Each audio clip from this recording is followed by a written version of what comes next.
Barros, and I'm just here to say, no, not say, tell my story. So, here we go. Let's rewind all the way to October 2017. One day, I woke up with a horrible, horrible migraine. I was like, whatever, I don't get migraines, I'll go away, pop some Advil, girl, go to work. And yeah, went to work. And everything was fine. But then this migraine just lasted like 5 days. And I was like, what's going on? And then one day, former Starbucks employee, I was taking out the trash bag, and coffee grounds are heavy, but not that heavy, you know. I can carry 4 gallons of milk. Well, I could. And I just couldn't do it. Thankfully, my boyfriend was waiting for me for lunch, and I brought me Taco Bell, and I was like, can you please help me out with these? And he did. So, one of my days off, I was just really feeling really funny, and I was so out of breath. And I went to the ER, and I was like, hey, like, these are my symptoms, like, let me know what's up. And I think I thought I was like a druggie or something, because like the oxygen thing was fine, you know. And they gave me a Xanny and whatever, like, go home, you'll feel better. I was like, okay. I did not feel any better. So I went to my regular doctor, and I was like, hey girl, can you check me out? And she was like, yeah, these are normal, you need to go get blood work done. And I was like, okay. That day, I went to get my blood work done, and you know me, I like naps. But especially this day, like, girl, I needed a nap. And I missed my doctor's phone call. Oh my goodness. So she left this terrifying voicemail. I'm not a YouTube person, so maybe I'll put it in and you guys can hear it.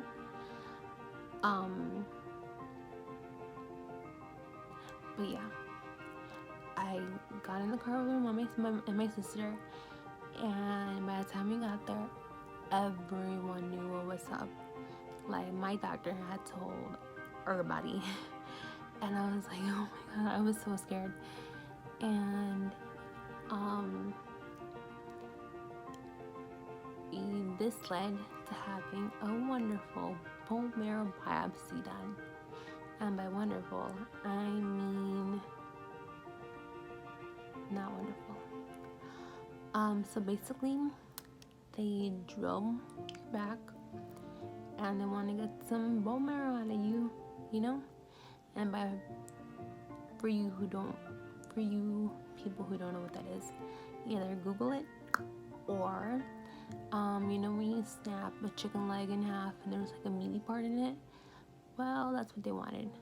Plus also this liquid part that's in your bones called aspirate. Lord Jesus, this hurt. I was like boogers out, screaming on top of my lungs, like crying. Oh my goodness. And I've had now like maybe 20 bone marrow biopsies, and I swear they just keep getting worse. Anyways, I was in the hospital for a few days, and they were like, hey, we don't treat your type of cancer here, so we gotta send you to rush to Chicago. And I was like, okay, whatever. It didn't really hit me like that I had cancer. I was just like, you have cancer, do some chemo, go home, life gets back to normal, you know. So my first treatment was like not bad at all. I mean, I was throwing up and my hair fell off.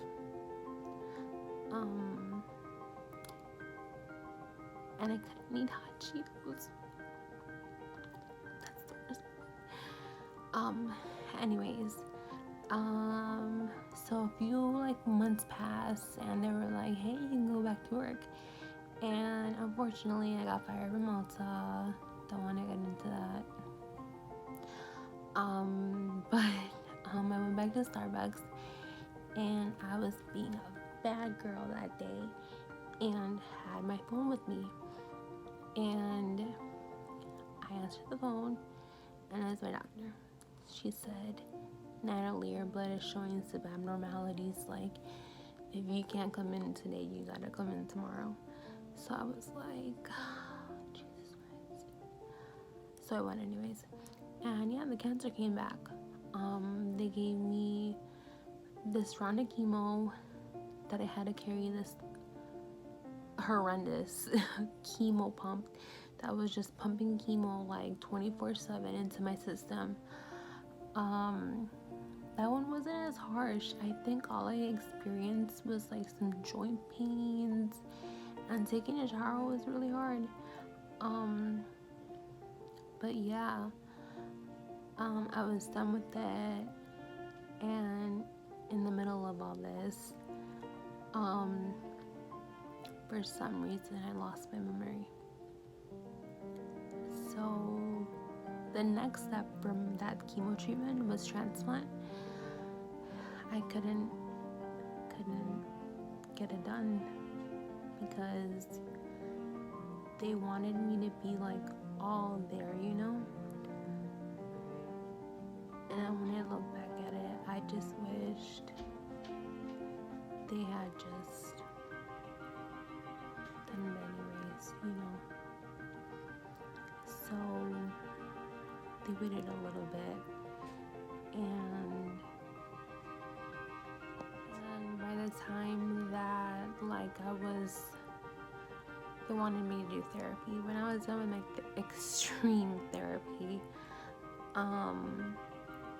the cancer came back. So that's number 2. So this time they were like, "Natalie, like, your only other option is this new treatment called CAR T-cell. It's very dangerous, but you should really look into it, you know? Unfortunately, like, we don't do it in this hospital." And I was like, oh man, not another hospital transfer. But I was like, whatever, let's just get this cancer under control, you know? So yeah, I did the CAR T-cell. It was very, very rough, super rough.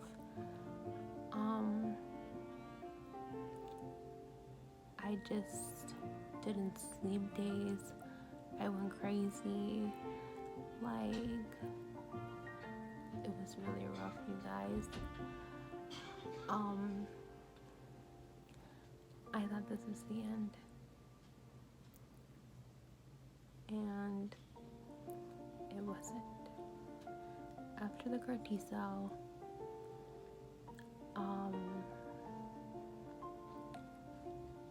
they still found leukemia cells in my blood. So they had to do like another round of chemo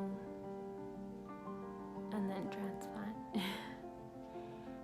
So we did another round of chemo, and we're almost like to like recent-ish time. And they were like, "Okay, Natalie, now that you're done with this chemo, you gotta give your body like some time, you know?" So we were like in the ends of January of this year, and we were getting ready for another transplant.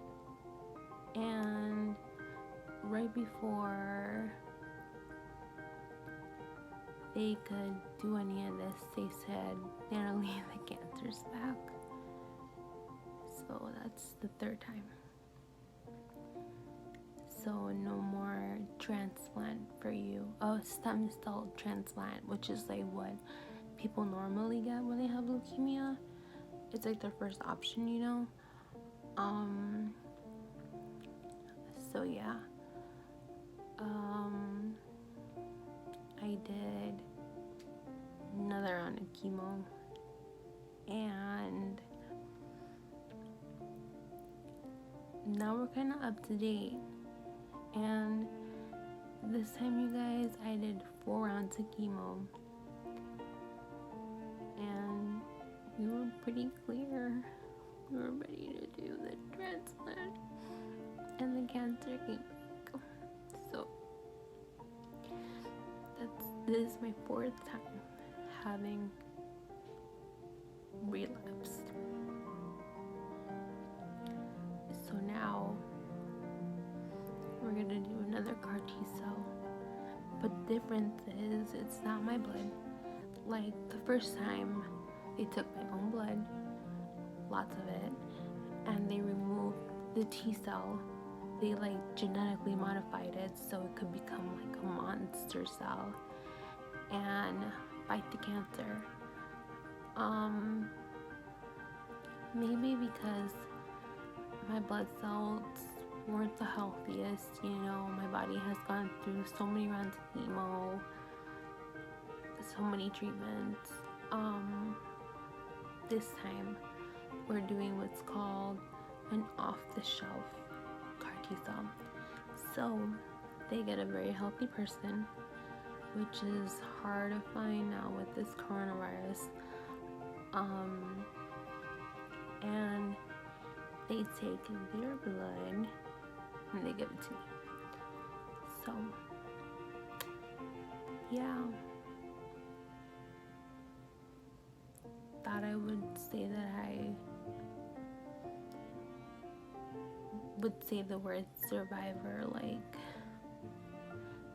2 years ago, but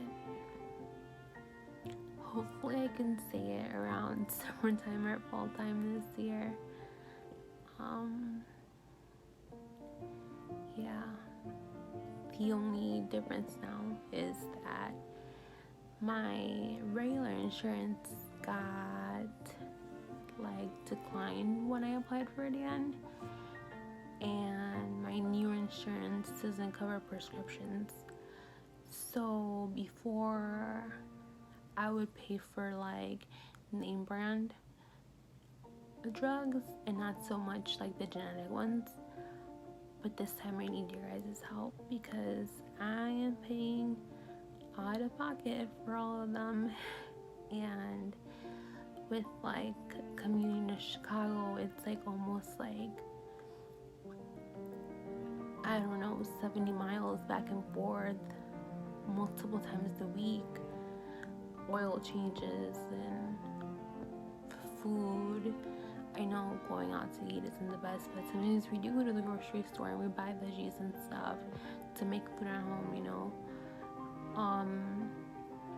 And times are just really tough right now, so I will be linking my GoFundMe, and even $1 will help, really.